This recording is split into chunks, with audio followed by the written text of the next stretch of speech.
Hey beautiful people, welcome back to the channel. Today I'm bringing you something exciting. A lot of pretty and attractive girls that do not know how pretty and attractive they are. I just need y'all to know that y'all are putting your lives in danger by not understanding who you really are. I know that's probably like a really wild statement to make, but a lot of pretty girls, pretty hearts, pretty souls, pretty spirits tend to have the energy and personality and spirit of thinking that just because you don't bother somebody, that you're not bothering somebody's spirit or shaking somebody else's spirit up. And that is the furthest thing from the truth. Because you are literally just living in your skin and being who you are, that alone could bother somebody who is intimidated by you. I say all the time, I'm like, being around somebody like me will either inspire you or intimidate you. One of the two is going to happen. But I am very clear, and I've had that skill and that discernment since I was younger, and I prayed for that. Even as an adult, I'm like, God, allow me to always have discernment. Allow me to always hear the truth through those jokes that people try to tell to try to dim your light.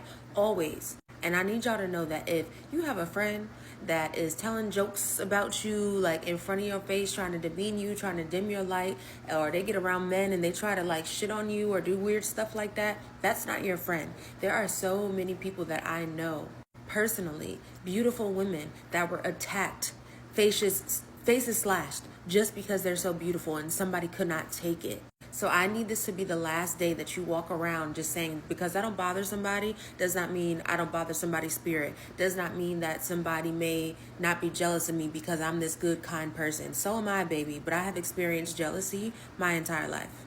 By the grace of God, I have the greatest friends ever right now. And I feel like I always used to pray for everything in my life, but I always used to pray heavily on my friendships. Like, God, please keep me around people that are loving to me genuinely, that are not envious of me, that are not jealous of me, that fulfill me, that we can both pour into each other, not feeling drained around this person, a person that actually cares for me, a person that will stand up for me in rooms where other people are trying to dim my light, a person that I don't have to feel uneasy around, I don't have to watch my back around, I don't have to censor myself around. I pray for my friendships heavily. And I also pray to be a good friend as well. So babe, if you are pretty, if you are attractive, I need you to know exactly who you are, because you could literally be putting your life in danger by not knowing that there are people that will not like you just because of how you look, will not like you just because of the energy that you carry when you walk into a room. And it may not even be you popping shit. Like, I have confidence. I'm gonna walk in a room and you gonna know, even if I say something or if I don't. But I know and I have seen the facial expressions on people's faces when I walk into a room and don't even have to say anything, but the most powerful people in the room gravitate towards me. That is a thing. And just because you keep shit cool and you keep shit pee, do not mean that other people ain't looking at you, trying to plot on you and try to demean you and try to dim your light. And I'm so happy that this conversation is finally starting to take place about pretty punishment, because people used to crucify many girls, including myself, just about talking about the downsides of pretty privilege. Like, okay, well, at least you still got, certain type of privilege. It's like, no, the downsides low-key sometimes outweigh the good side. I have lost job opportunities. I have had many failed relationships with friends. I've had failed relationships with men. Like, I can never hold a guy friend to save my life just because they're always wanting to engage in sexual relations. It's not going to work, like, at all. I'm not that type of girl. I've had people be passive aggressive with me for absolutely no reason. At my most recent job that I just left, my manager was a big hater. She was like a temp manager, and she was a big hater of mine, bro. She would be on my dick for anything, like literally any little thing. She was a mega hater, and other coworkers started to call it out too. So I'm like, okay, like, granted, I always know I'm not tripping, but it's like when other people see it too, just validates it even more. I've had so many friendships fail with like other girls because the same question they always never fail to ask me this, but it's just like, do you ever have like an off day? Like, why do you always wake up to do your makeup? Why do you always get dressed? Why are you always dressed up? It's just like, why are you always watching? Like, when it came to jobs, I would make it to the third, fourth interview, fourth round, whatever. I'd be doing good. I would get everything, like, like down to a T on what they're looking for. I'd show up in person with the interview, and I hate those interviews where they make like the team decide if they want to keep you, and it'll be just a bunch of women who like just haters, and especially like older at that too, like 40 plus, who just be hating. And yeah, they just sit there and be like, no, we don't want her, when I had everything, like everything. I'm always constantly getting judged. I'm always constantly getting picked at, constantly throwing shade at, literally for just showing up looking put together. It's crazy. If you're a beautiful woman, you need to understand that being seen with you is literally the best thing for a man. The reason I say this is because men do not care about a lot of things, but the way a woman looks when they're with a man can literally signify that man when it comes to societal status. I don't make the rules, it's just true. For example, there's literally a saying that you can tell how much money a man has by the way their woman looks. And this is true because rich, successful men love to be with women that make them look good because those women look good. I have literally been told by a man before that I am his favorite accessory. And it's not in the way that he's subjectifying me. He was just acknowledging the fact that he likes the way I look when I'm with him.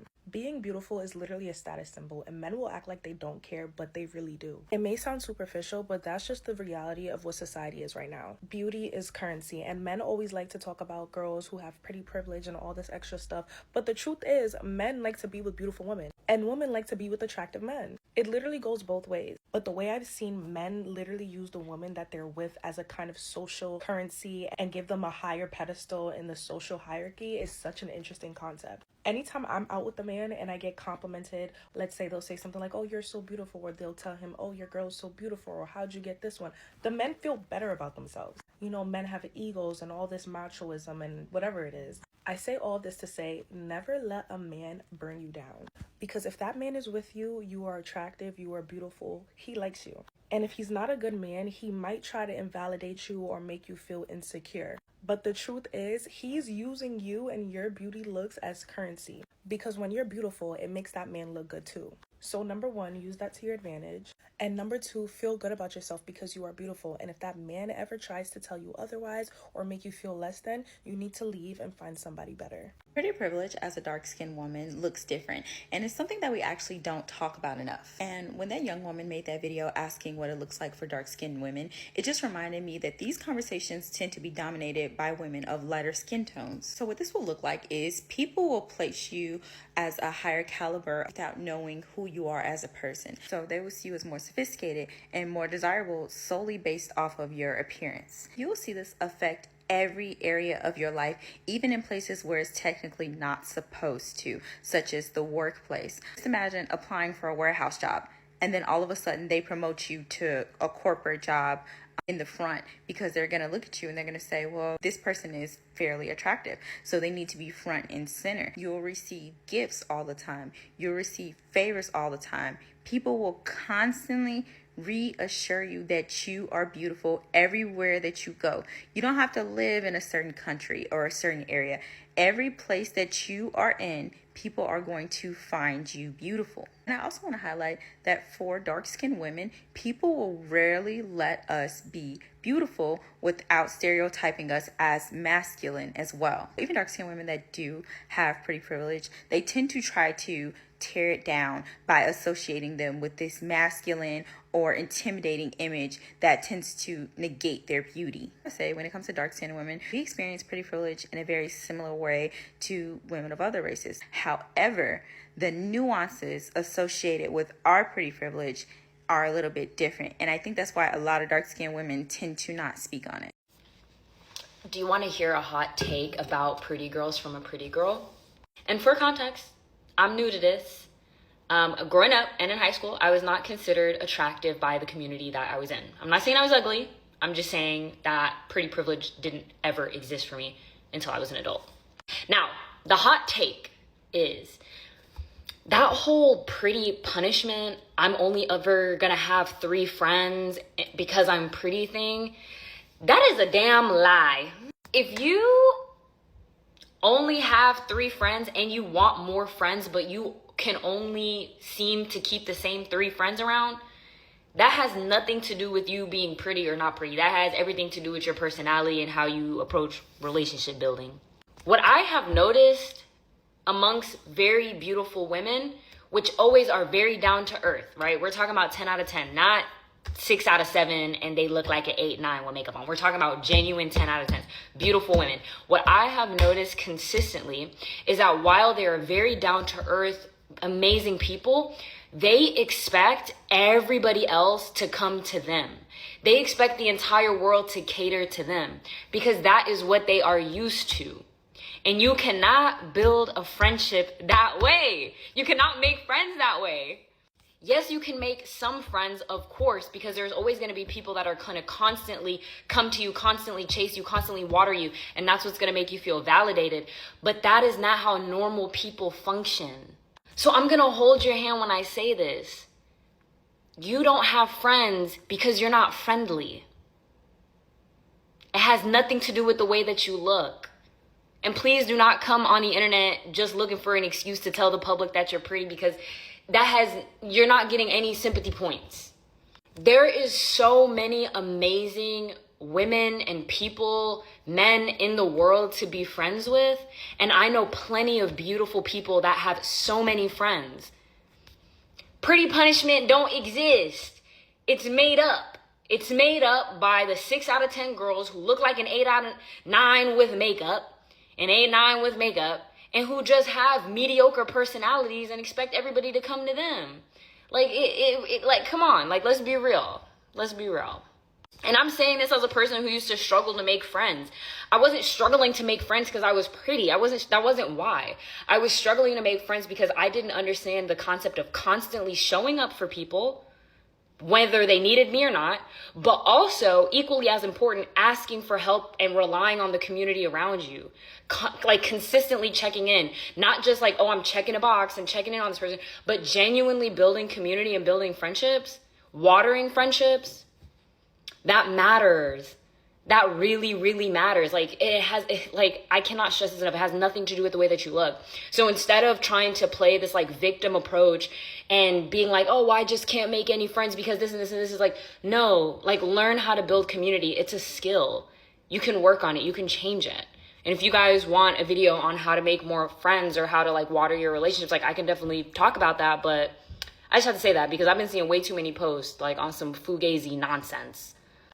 Baby, looks matter. Sit up straight, put on some makeup, do your nails, put on some perfume, wear some heels, keep your hair done, keep your eyebrows done, be groomed, get that body waxed.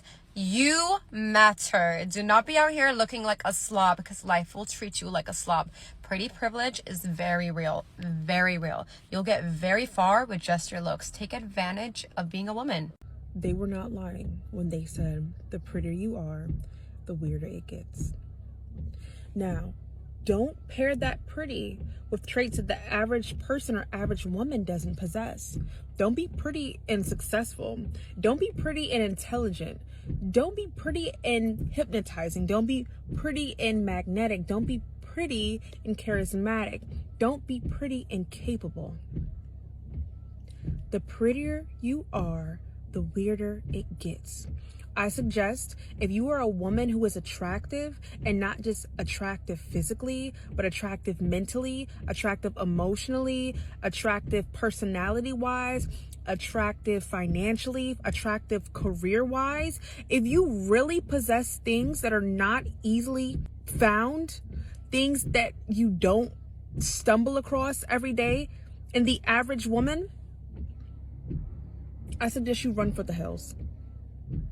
Run for the hills and seek cover. Find refuge in something, girl, because these people are not playing. They are jealous. They are hungry.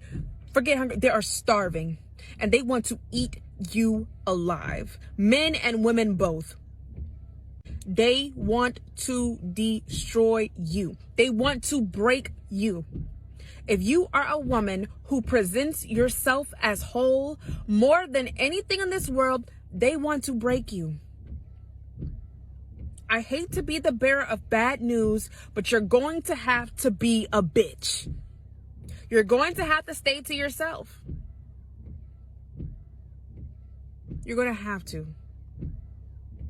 Because the admiration to envy skips over jealousy. Admiration to envy pipeline is deadly. On both ends of the spectrum, from men and women. People will try to hurt you because you seem unbreakable. They will test every theory. They will use you as an experiment. All this talk about pretty privilege, nobody's talking about crazy privilege. Go to the doctor, get diagnosed, get prescribed some medicine, And then if you feel like acting out, you just say, oh, I was off my meds. I forgot to take my meds. Oh. But the whole time you were still on your meds. And now you have an excuse and they, oh, but she's sick. She's mentally ill. Or he, or them. Whoever wants to do the crazy privilege, you could do it. It's for everybody. Everybody.